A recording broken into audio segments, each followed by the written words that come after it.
Welcome, everyone. This is Steve Adubato. Welcome to the Steve Adubato Leadership Hour with my colleague, Mary Gamba. How you doing, Mary? I'm doing great. How are you today, Steve? Doing great. Mary and I were just talking in between shows that we're taping today. I said, Mary, are you having fun with this? And you said... I said I'm having a blast. I never knew how much I would love radio, and just the feedback we've been getting is great, and all the great people that we get to speak with. It's just wonderful. Absolutely. I want to thank all the folks at AM 970 for allowing us to be part of a great broadcast schedule over there. And by the way, make sure you check out our good friend Joe Piscopo every morning from 6 to 10 a.m. It is a great show, and I love contributing to that show. But also thanks to the folks who follow us on podcasts. And how do people check out the podcast? And while we're thanking people, New Jersey Resources, I want to thank them for helping to make this program possible. And then also our listeners can follow us on Facebook, Steve Adubato, PhD, and that's Adubato, as well as on Twitter, Steve Adubato. You could follow us on Twitter. And they can subscribe to our podcast on Apple iTunes as well as on Google Play. Absolutely. And by the way, the other folks to thank are the clients at Stand and Deliver, the folks who have made a decision to put their faith in our company, Stand and Deliver, to help coach their folks around leadership and communication and related issues. And one of those great organizations is Valley National Bank. And we are thrilled right now to be joined. Mary was just talking about the great guests that we have on who are experts at leadership and come at it from so many different perspectives. We're joined by Yvonne Surowiec, who is Executive Vice President and Chief Human Resources Officer at Valley National. Good to talk to you, Yvonne. Same here, Steve and Mary. Looking forward to it. And Valley National Bank. What did I say? You just said Valley National, so I just want to make sure that they know we're talking to Valley National Bank. It is Valley National Bank, one of the fastest growing and successful banks in the country. Yvonne, let's get right into this. We talk about a leadership academy that was created at Valley National Bank. There are some top leaders, potential leaders in the organization that are part of that entity that you created, that we work with you on. Could you talk about why leadership development, succession planning, and development of people is so critically important at Valley? Oh, it's incredibly important.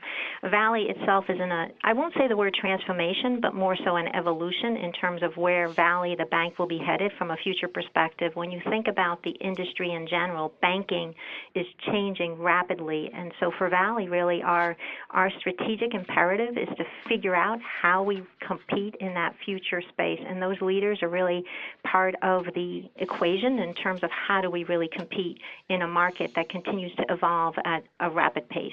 Yeah, stay on this because, Mary, you remember we had one of the most compelling guests we had is the Ira. President and CEO at Valley National Bank, He was Ira. one of our first guests. Ira Robbins. A new leader comes in. Ira is very invested in developing people. You come on board as one of the senior executives at Valley National. How important is it for someone in your position, Yvonne, to have a colleague, a friend, and someone as the leader of the organization like Ira to do what you do every day? Incredibly important. So for me, I've been with Valley now almost a year, and when I joined, Ira was not yet CEO, although he became CEO a couple weeks later, and that created or built upon a momentum in terms of where the organization was headed, in that, as mostly everyone knows, he replaced a leader who had been in the role for a very long time. So for Ira really to establish his leadership brand, and then for me to really, the environment couldn't be any more connected, if you will, in terms of what he's driving from a CEO perspective, and how do we, from a talent and a leadership perspective, really support Valley's vision. Stay on that. By the way, we're talking to Yvonne Surowiec, who is the Chief Human Resources Officer, Executive Vice President, Chief Human Resources Officer at Valley National Bank. You know, we often talk about high potential leaders. What exactly are we talking about? What are we looking for, Yvonne? So that's an interesting question, and I'll try to answer it not from a theoretical view in terms of talent speak, Sure. but from a business perspective in terms of how we think about those leaders that not only want to do more, that want to be challenged, that have the aspiration, and that have the desire to really make an impact on the organization. And for me, those are the leaders that stand out. In any development program, when you evaluate the participants' interest, it's about, can they really take this on in addition to their current jobs and really thrive in an environment where they are going above and beyond what they need to do every day to really develop themselves. And from an organizational perspective, it's a partnership, if you will. Valley invests in these leaders, and in turn, they invest in their own development. And to see the engagement as an outcome of that in terms of the impact that they can make on an organization is truly sort of the success measure. Jump in, Mary. Yeah, I was just going to say, Yvonne, in terms of developing the leaders, and especially when you have a new CEO, president coming on board, how do you get that buy-in? How do you make sure, especially with an organization as large as Valley National Bank and branches everywhere, how do you make sure to get that buy-in, that everyone's on the same page, that you're communicating to them what the vision is, whether it's the same vision that you've had since the bank began, or if it's a new vision being led by Ira? Communicating to the team is important. So can you talk a little bit about that, about how you get that buy-in so this way the team can evolve together as a team? So to get the buy-in, you really need to have a communication effort and be consistent in that communication effort. And not only broadly communicating across the organization, because that's important as well, but creating the environment where Ira and the leadership team have an opportunity really to dialogue with the leaders. So we, in fact, are embarking on a roadshow in the next couple of weeks as we go into the end of our calendar year and prepare for sort of next year. Ira and many of the leaders will travel to our major sites, and we'll have what we call a strategy summit, where we invite managers and above. So we go fairly deep in the organization, purposefully so, to share the strategy and create an environment really where they can ask questions and have those questions answered in a very transparent and candid way. Yvonne, I'm curious about something. By the way, that roadshow, we look forward to witnessing and learning from, that Ira is going to be leading with you and your colleagues. But I'm curious about something. Because I've done so much coaching and at Valley National Bank, and we have a select group of leaders that you and your colleagues really worked very hard to figure out who they would be. I'm curious about something. It's not about being negative, Yvonne, but it's being honest and candid. You and I have talked about Jim Collins' book, Good to Great, and the bus analogy. The great leader is the leader who is, quote unquote, driving the bus. That leader, as bus driver, knows exactly where the bus is going, why the bus is going to that location, when the bus needs to get there. But also, here's the tricky part. Who needs to be on that bus with a finite number of seats? Who needs to be sitting in the right seats on the bus? But here's the tricky part. He or she, as leader and bus driver, knows that certain people, frankly, they're not in the right position to be on that bus for a variety of reasons. It's a long-winded way of asking this question, Yvonne. How have you dealt with the fact that some folks maybe just can't be on that bus? So we've had an opportunity this past year to create a shared understanding of talent and expectations around that talent with Ira and the leadership team. And we've made progress in terms of how do we think about the leaders that should be on the bus. And then we've had some agreements that each of us need to evaluate our teams against what we believe we need for the future, and in some cases make some tough decisions. And while it's never easy to make those tough decisions, they're the right decisions. And in any organization that's moving forward, you'll have a blend of talent from the outside with existing talent from the inside. And what happens as you hire key talent from the outside, the bar starts to get set at a different place, and in many cases rises. And perhaps who you thought were your great leaders now don't look exactly in the same vein, given sort of this comparison to some external talent. So it's important to develop your internal talent, but it's also important to continuously evaluate against what those needs are in the organization and be willing to make those tough decisions. Wow. How much of it is personal? What I mean by that is, because a fair number of employees at the bank have been there for, quote unquote, a long time. Is that part of the equation? We say, wow, someone's been here 20, 25 years. They've been loyal to the bank. But you and your colleagues make a very tough assessment that he or she either can't, won't, or some combination of the two meet the standard that is being set right now. Do you consider that, or is that not relevant? No, it's absolutely relevant.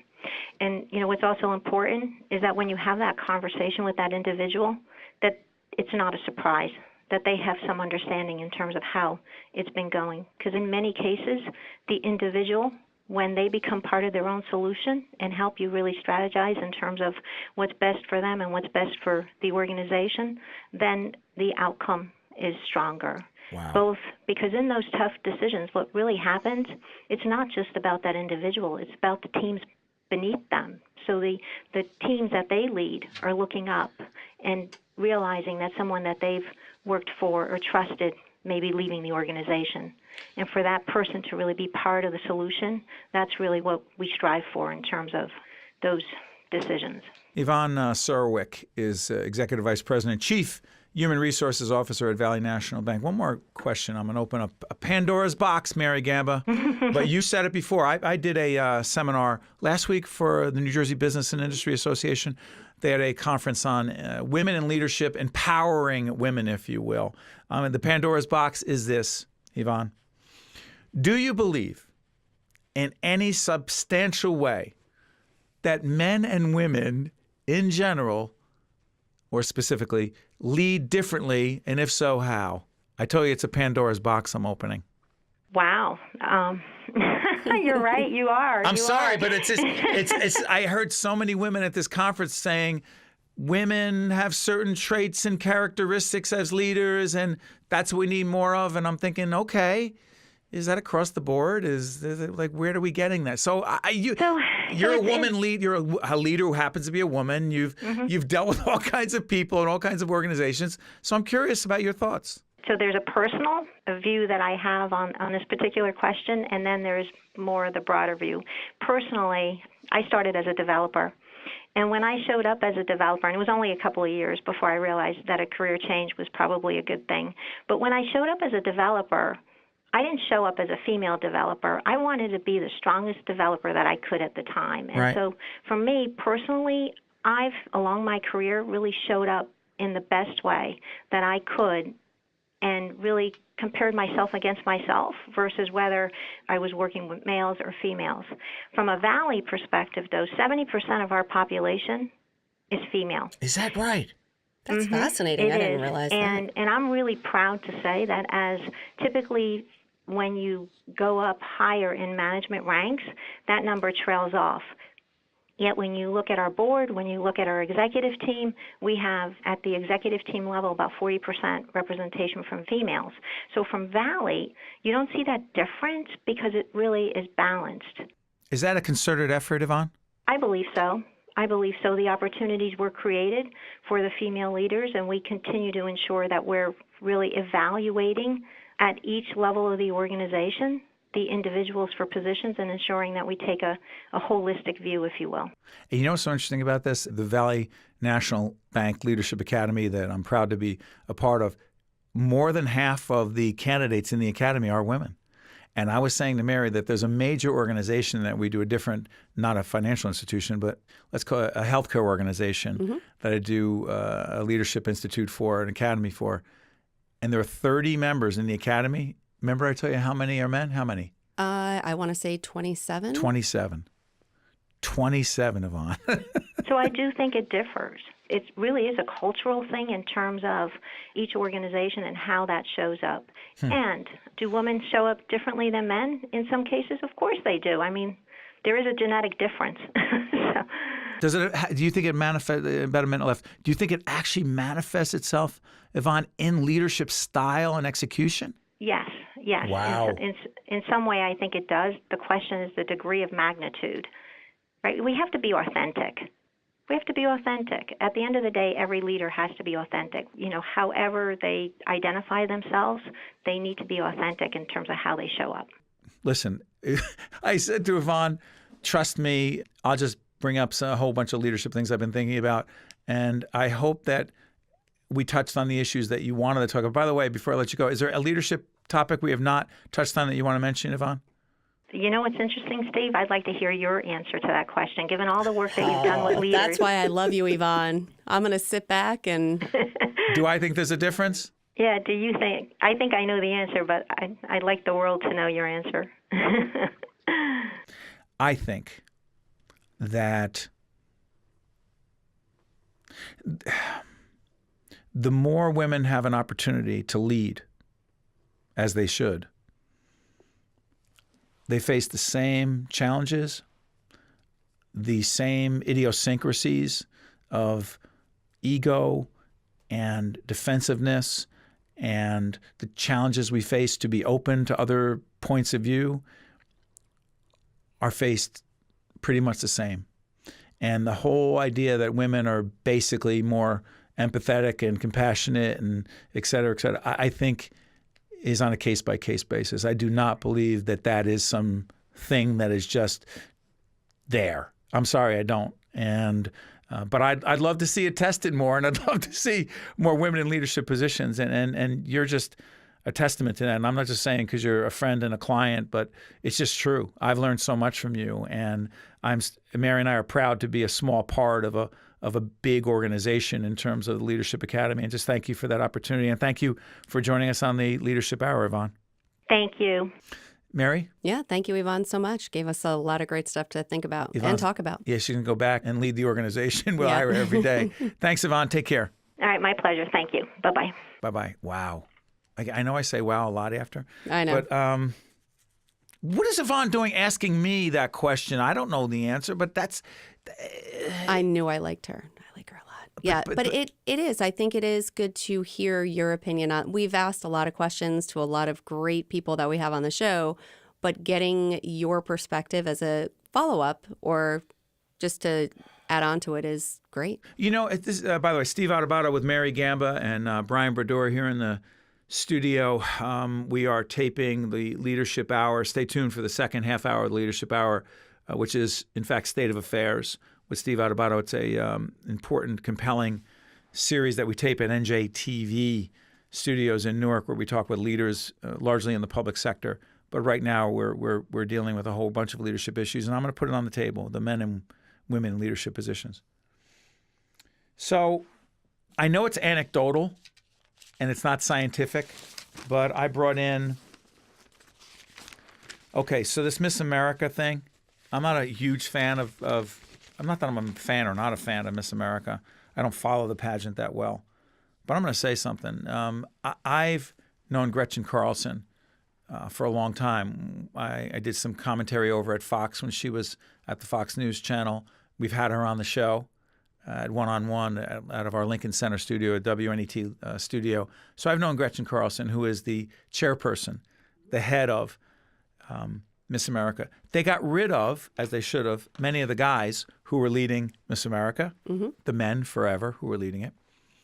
And they wanted to bring in women in leadership positions that they felt would change the culture, particularly in the age of the Me Too movement, if you will, right? And Gretchen Carlson, as some may know, accused the late Roger Ailes, who was in fact the chairman, the CEO of Fox News, of sexual harassment.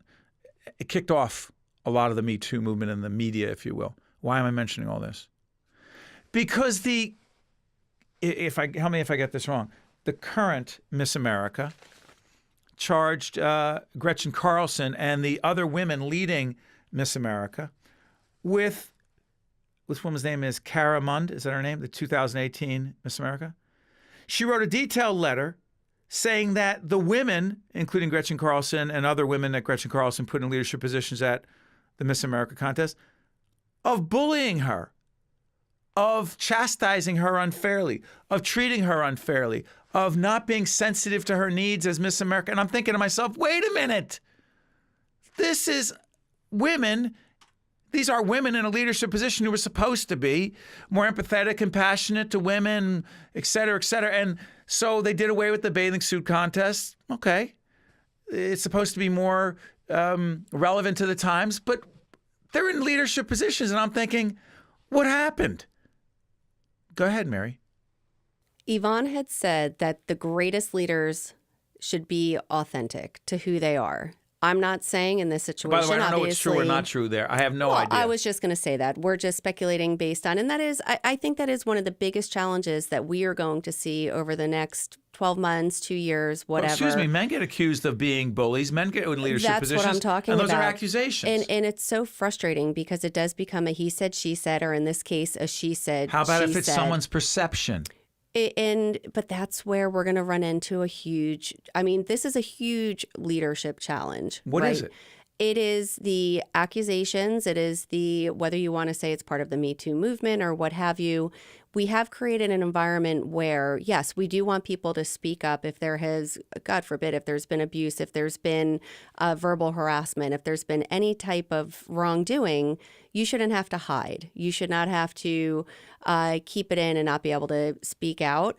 But on the flip side, is it creating a situation where someone may be coming forward and maybe accusing somebody of someone, maybe just because they were wronged, maybe because they weren't granted a raise or a promotion, and they're going to use it, true or untrue, to their advantage. What do you mean? But jump on the bandwagon, because then it's slander. Then you're dragging this person, and I don't know what's true and not true in this case.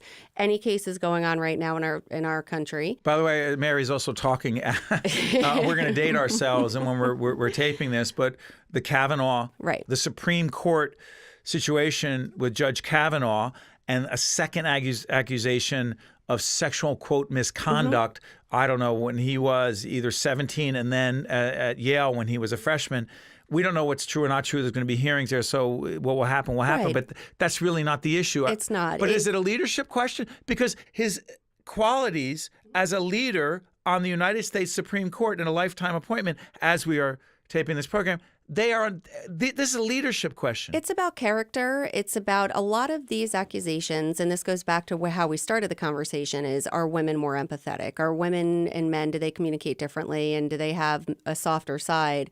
I think it is more about the person, the individual as the leader. So whether you're talking about what's going on right now, in terms of just, it all goes back to character. And character is something I think that you're born with, and then what you do with that character, what you do with that as a leadership trait as you continue to develop and lead or not lead your team or your organization forward. But it is creating a challenge today with this Me Too and the age that we're in. And whether it's good or bad, I don't know. It's yet to be seen. Okay, but go ahead, finish your point. No, I was just going to say it's all about communication, and it's about being a leader, and it's about being how you can rise above, the accusations. Yeah, but here's the thing. Steve Adubato here with Mary Gamma on the Leadership Hour. This is what I struggle with. And I have said this to my wife, Jennifer. I said, in the age of the Me Too movement, I often ask myself, because we have 10 people on our team. Yeah, it's all women. All women. Mm-hmm. Always has been. Mm-hmm. I don't know why, but they're just really talented and they're good.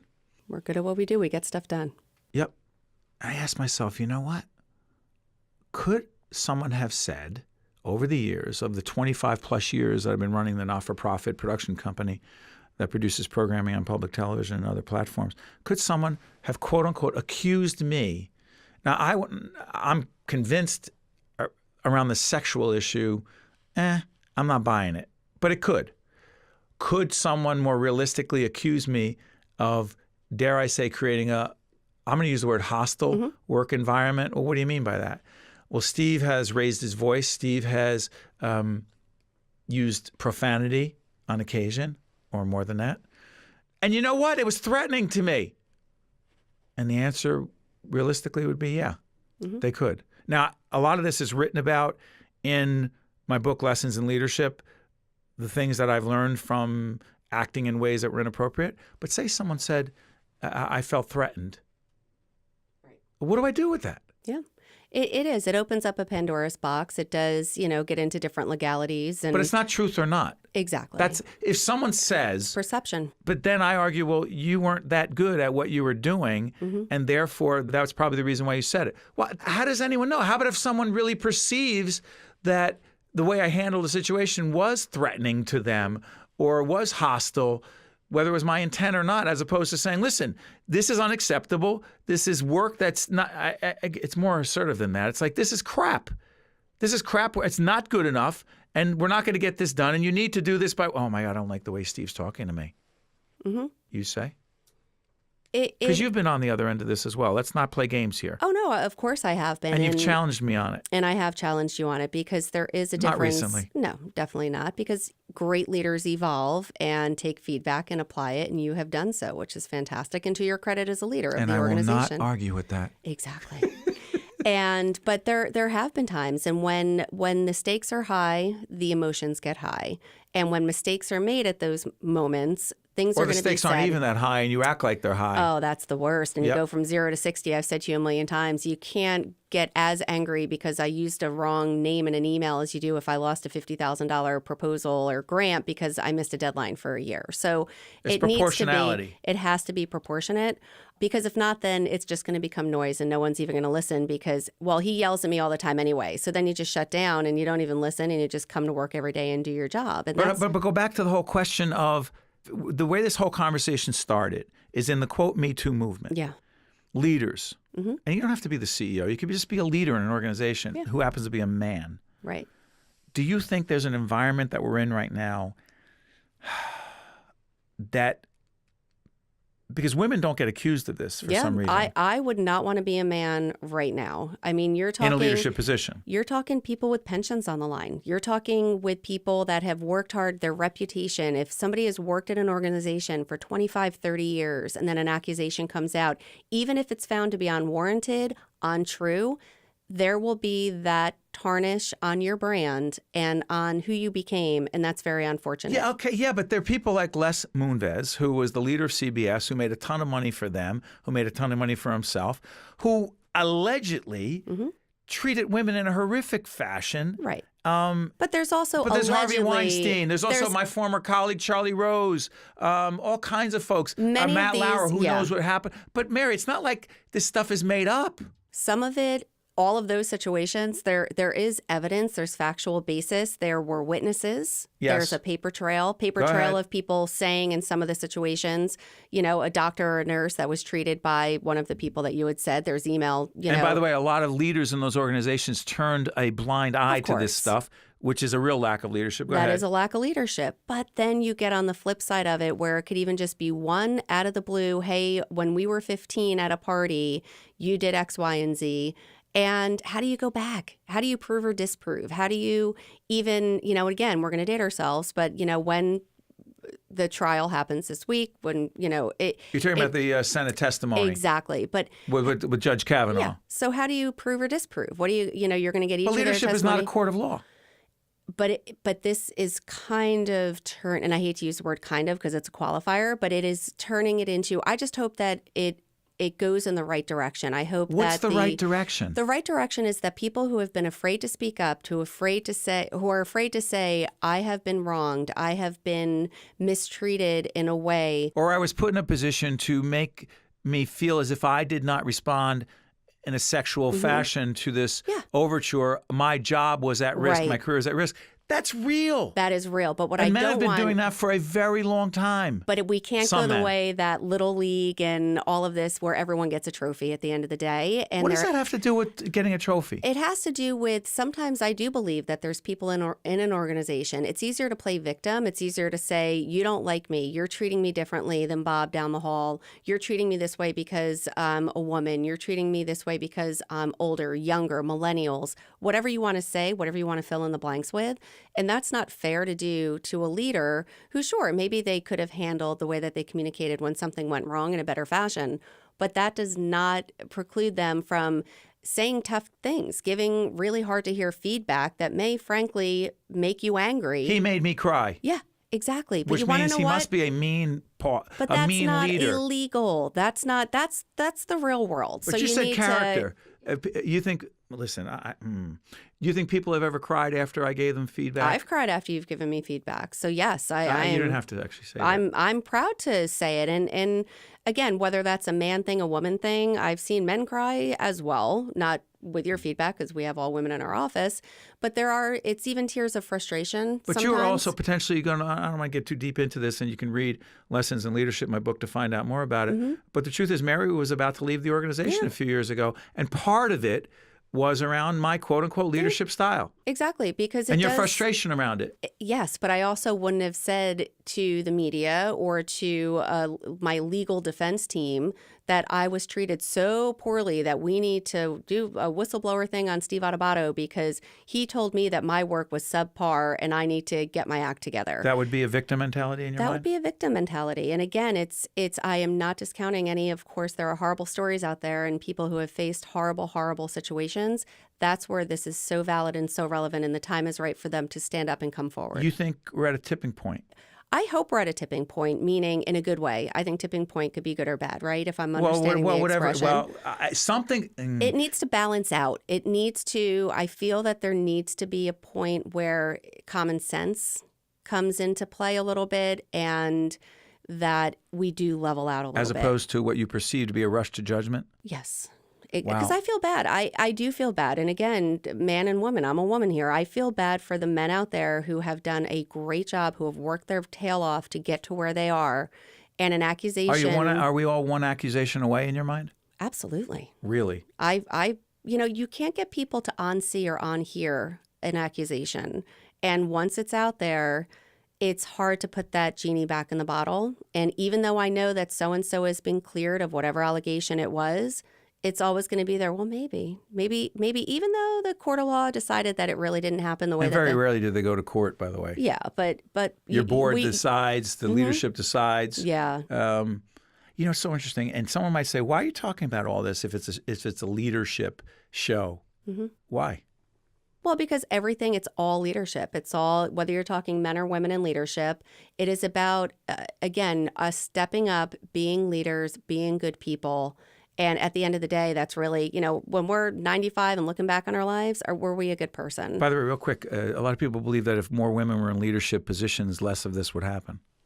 Oh, I'm not convinced of that. You just brought it up with the Miss America situation. So, but that's not sexual. Yeah, but it's still it's opening up that door where it could be bullying and mean girls and all of that. I mean, are there really mean girls? Yeah. You were not one of them, were you? I was for a little while. You were not? Yeah. Oh, my God. We'll talk about that on another show. Mm-hmm. See, people think they know exactly what's going to happen on the Leadership Hour, but the reason you don't is because I don't, and neither does Mary. But I'll tell you what, fascinating discussion. I hope you enjoyed it. This has been the Leadership Hour. I'm Steve Adubato. That is Mary Gamba. We will be back next Sunday at 2 p.m. on AM 970 for the Leadership Hour. And you can also check out our podcast. Mm-hmm. And listen, I've learned a lot today. Hope you have as well. Check out next week. This is Mary Gamba. Stay tuned. We'll be right back with State of Affairs with Steve Adubato, where we look at the most pressing issues facing the state of New Jersey. This edition of the Steve Adubato Leadership Hour has been made possible by New Jersey Resources. Hi, I'm Michelle Adubato. The North Ward Center is committed to educating the public about the importance of community programs that give all New Jersey residents a chance for a better life.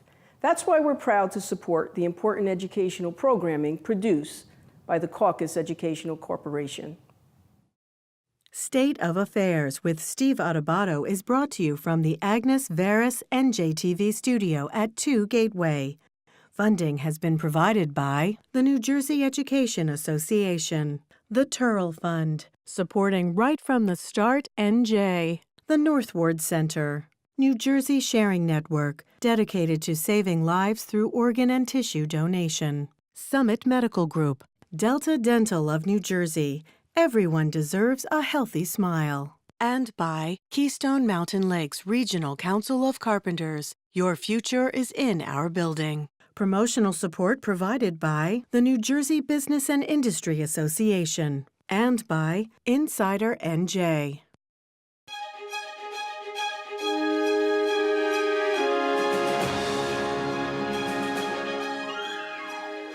Welcome to State of Affairs. I'm Steve Adubato. We are, in fact, coming to you from the Agnes Veris NJTV studio of Newark, New Jersey. It's my honor and pleasure to once again welcome State Senator Joseph Vitale, who is the chair of the Senate Health, Human Services, and Senior Citizens Committee, vice chair of the Senate Labor Committee. Good to see you, Senator. Good to be here. Thank you. Thank you. Let's jump right into a variety of issues. The first one, Catholic Church, no secret, crisis going on for decades now involving priests who have, in fact, assaulted, abused disproportionately young boys. Pennsylvania grand jury investigation produced what? And then we'll talk about New Jersey. Well, the Pennsylvania grand jury produced 900 pages of report, 1,000 victims and counting, 300 priests were named in that abuse over decades. And that's just really the tip of the iceberg for the rest of the country. In New Jersey, we have the same problem. You know, sadly, our Catholic Church in New Jersey recently stated that New Jersey is no Pennsylvania. I don't even know what that means. The abuse, that was the official statement of that the was church? one of the official statements, yes, initially. You can look at us, but we're no Pennsylvania. That's just wrong. We know that. I've worked with victims and survivors for 20 years in the legislature since I've been in office, and I have met with dozens of them. And the stories are just awful. How the church hasn't responded appropriately. Now, the Attorney General has launched an investigation. I've asked them to do that. They're going to impanel a grand jury Attorney eventually. General Graywall. Graywall here in New Jersey. Right. Going to impanel a grand jury eventually after the task force does their work. They're going to subpoena all the records and find out where the truth is. What's the goal? Pardon me? What's the goal? The goal is to establish that there has been over decades, not just a pattern, but institutional abuse and a cover-up by certain bishops over time.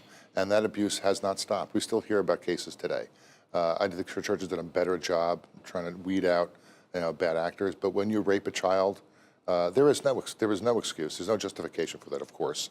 And now, many years later, when they're adults, they have no remedy other than to sue their abuser, their rapist, and the institution that may have enabled that abuse in court. And that's what we're fighting for. We're talking with State Senator Joseph Vitale. This is a national issue, not just a New Jersey or New York issue.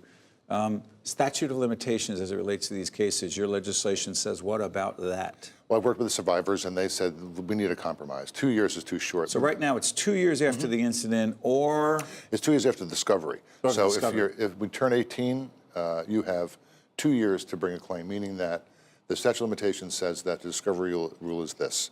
Once you connect that your injury, their psychological, emotional damage has been done to you, with the abuse, you have only 2 years to bring a claim against your abuser or the institution. what's wrong with that, Senator? Well, it's too short because you have victims and survivors have not ever reconciled this abuse. They live with it every day. They're not told their wife, their husband, their mother, their father, their sister, their brother, their kids that this happened, and now you expect them to tell their family what happened to them and relive that abuse again. It's like asking a rapist to relive the rape and all those awful memories that they've carried with them all these years. And so 2 years is too short. The survivors would like 7 or 8 years or age 55. It's not complicated, but the legislature has been much more accepting of making change now. The mood is right to do this? It's always been right, but now... It's always been right, but it hasn't been done. There have been other attorneys general who have not done it. There have been other government officials at the highest levels in the state of New Jersey who have either refused or couldn't or whatever you want to say. No, this is not a secret. They have known it, and they have chosen not to pursue this from a legal, governmental, public policy, legislation, none of it. I've asked them for... And is that an overstatement? No, it's not an overstatement. I've asked them I've been in office for 20 years, and I've met with every attorney general. And they've all said, well, we have this memorandum of understanding with the church, and they're doing a better job of cleaning up their act. And how about naming the people? How about naming the people who raped little boys? No, girls. That wasn't part of the agreement, was it? No, only going forward. Only after that agreement. You mean if something happened after that? Before what about that. So if something happened before that, we don't need to hear about it. We need to know about it. It's after the fact. After 2002, they enter into an agreement with the church, and they say that you shall tell every story going forward, but not retrospectively. Steve Adubato, this is State of Affairs, talking with Senator Joseph Vitale, the issue of sexual abuse, the assault of young boys by priests in the Catholic Church, and the way the church has dealt with it. Wondering, where is the church on this? Our executive producer, Jackie Heyer, our entire team, we reached out to the church more officially, more specifically, my diocese, Archdiocese of Newark. We are waiting for Cardinal Tobin to agree to, I don't know, Jackie, tell me how many times we've asked. We're waiting, look forward to that interview. It's been many, many times, and I promise you he will be here, hopefully, and respond to those questions. Is that part of the story? That they're not very public about how they talk about this? No, they don't. There was a prayer service just last week at the Basilica, and they asked for prayers for the survivors, and they talk about how sorry they are that this happened. And I know they're being very genuine about that. Yeah. But that doesn't mean that they've really exposed what happened. And the Pope? Well, I'm disappointed in the Pope that he hasn't gone far enough. He has to say that all the bishops that knew, any archbishop, any bishop, any church leader who knew about this abuse has to go. One more thing on this. We'll have the Attorney General in the state of New Jersey, Attorney General Graywall, who will be joining us. There is, in fact, Jackie, if we can find that hotline and put it up, there is Attorney General's office. They have a hotline where people 24/7 can call. If they have been abused, they have a case they want to report, dealing with what we're talking about right now. That's how important it is. Let's shift gears. And it's ringing off the hook, by the way. I know. Apparently, they can't even handle the number of calls. Excuse me, Senator. I talked offline with you about an initiative we have called Right from the Start NJ. Our team will put up the website right now. Looking to protect, take care of, deal with the needs of infants and toddlers, 0 to 3. We had State Senator Teresa Ruiz here, your colleague, talking about legislation you're involved in. Had the Commissioner of Health, Commissioner of Family Services, I'm not sure the exact title of the department, but a whole range of other government officials dealing with this population. What is the primary focus and concern you have as it relates to dealing with those who are 0 to 3 and prenatal care connected to that as well for moms who give birth? Sure. Well, we know that there are a number of issues involved in that this particular topic. All parents know, and most experts will tell you, that a child's development between the ages of 0 and 3 is paramount to their development over time. If we don't get them earlier, sooner, then they fall behind. They fall behind those children who have access to take care and child care and good teachers. So we're hoping that over time, particularly children and families who don't have the means and the wherewithal to afford child care. We just had a child 9 months ago. It's expensive. To expect a middle class or a low-income family. Yeah, to low-income family. Thank you. Low-income family. You told me I'm sleeping a little bit. A little better. Mom's taking the beating, not me. Got it. But if we don't catch them early enough, then it's tragic for them because they fall behind. What about child care workers? Senator Ruiz talked about this. What are we paying child care workers? Is it enough? How does this impact who we're recruiting and retaining into this critically important field, protecting infants and toddlers? Well, it's just like we talk about home care workers, people who come into the homes, or folks who work in nursing homes, people who have the toughest jobs. You know, people who are taking care of children. Many times it's 3 or 4 at a time, right? That's the limit. That's the ratio.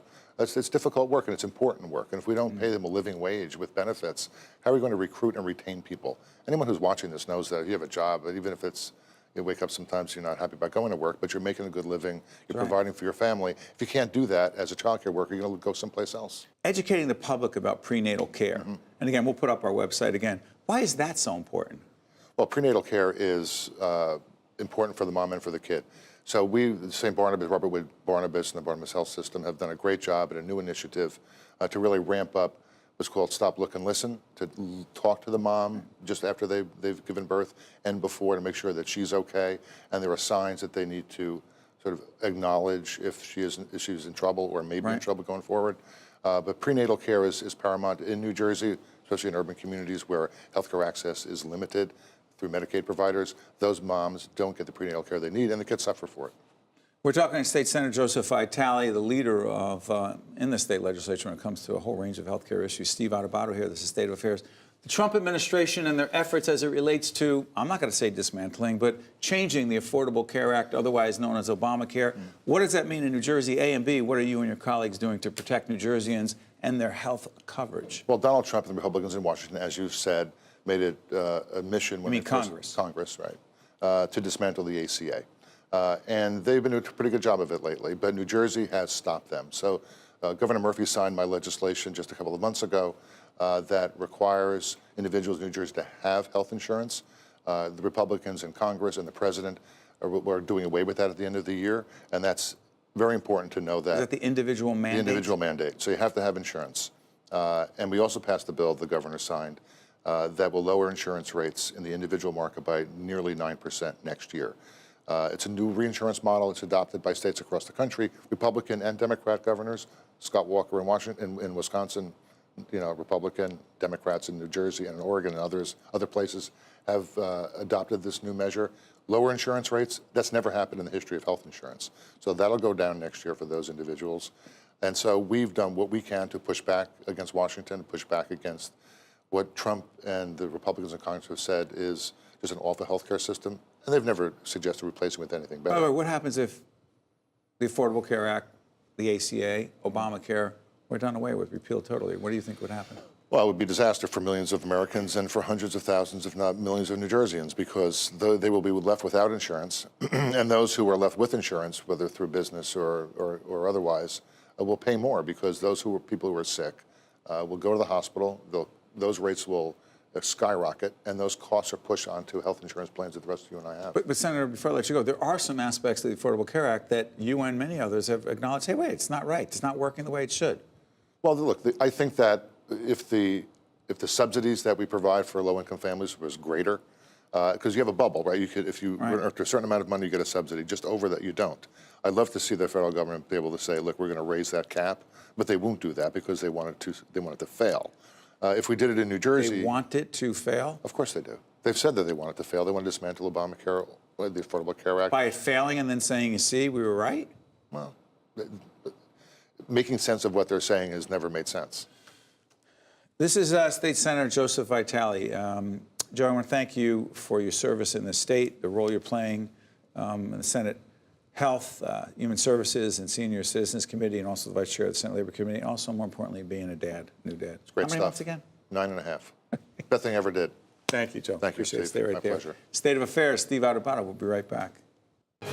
To see more State of Affairs with Steve Adubato programs, visit us online at stateofaffairsnj.org.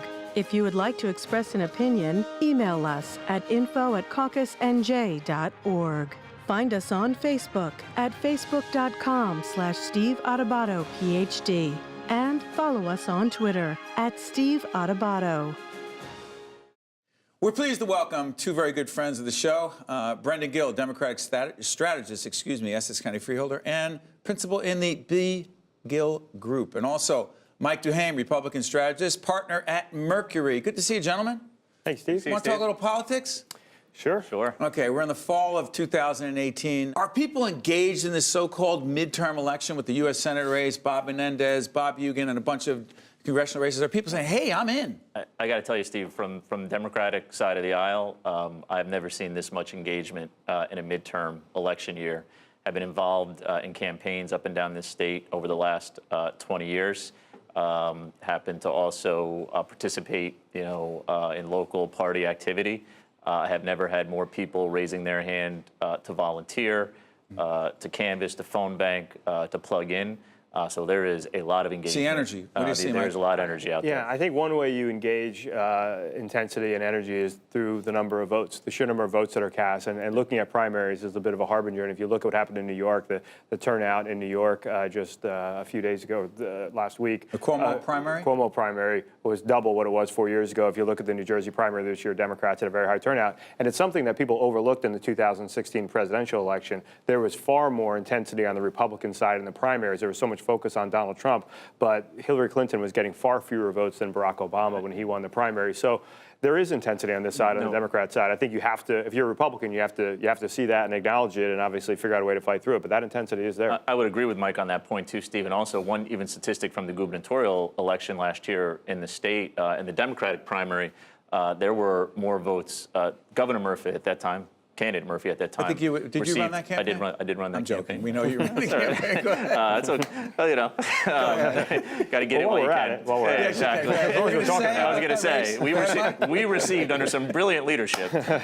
We received more. Ambassador Murphy at the time received more votes, just raw votes, than were cast in total in the Republican primary. So you can, I agree with Mike, you can sometimes see the intensity on either side by looking at primary numbers. And I could tell you anecdotally, just being out there in the field quite a bit, there is some real intensity out there. So, Mike, let me ask you, how much of this race, the U.S. Senate race between Menendez and Eugen, how much of several congressional races, by the way, I think at 23 or 24 seats, the Democrats have to turn around the House. They have to win 25, they'll have a majority. You have to win 25 seats in the lower house for the Democrats to have control of the lower house, which could have all kinds of implications. Let's leave impeachment discussions off the table. How much of this U.S. Senate race in New Jersey and the congressional races are influenced by, let's just simply say, President Donald Trump?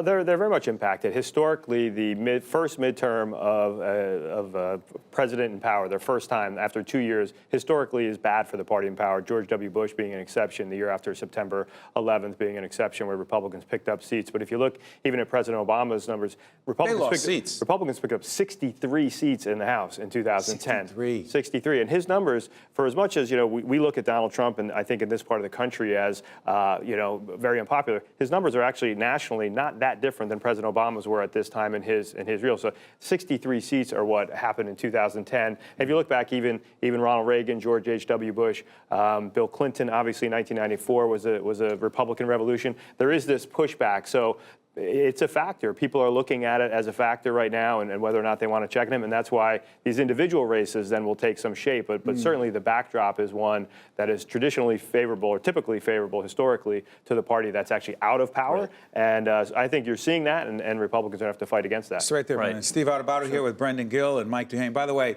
if you want to find out more about the congressional races, we have U.S. Senator Bob Menendez and his Republican challenger, Bob Hugin. It's a half-hour special with the two of them. You want to check out the congressional candidates? Check out my colleague, Michael Aaron, who does a better job than anyone interviewing those candidates on his program, On the Record. Check Michael out there. You were going to say? I was going to say, Steve, too, that I think the other thing that you're seeing from 2016 to your original question about what is the Trump is it the Trump factor that's causing that engagement? And I would say absolutely. What I've seen in a state, again, in New Jersey at least, that there were many people who, at least in the Democratic base, who voted but didn't do much more than vote. And I can't tell you how many people are out there saying that they need to do more. So they're participating actively in these congressional campaigns in a way that they haven't in the past. What's the result of that? You see Democratic congressional candidates competing in districts here in New Jersey that we have never competed in before. So there absolutely is a huge impact on the president. I don't want to say I agree with Mike though in terms of the challenge for a sitting president in the midterm elections. You think this is different? I agree, but I think there's something different going on out there right now. So I think it's a combination of factors. It's a combination of the president, his style, the day-to-day news that's coming out of Washington, and also this idea that people who were surprised by that result, again, I'm talking really more specifically to New Jersey, not nationally, but many people within New Jersey, I think, across the board, were surprised that he won, and they decided and have decided that they need to be more a part of this process. And is this the time they show that? And this is the time they show it. Mike, how challenging is it? Forget about policy for a second. Even with one policy in New Jersey that matters, and we've spoken to several. Steve Sweeney, the president of the Senate, will be here. Other members of the legislature, members of Congress, will talk about the impact of SALT deductions, state and local tax deduction, to cap on $10,000 the federal government has put on New Jerseyans, everyone across the nation on your state and local taxes. By the way, that matter?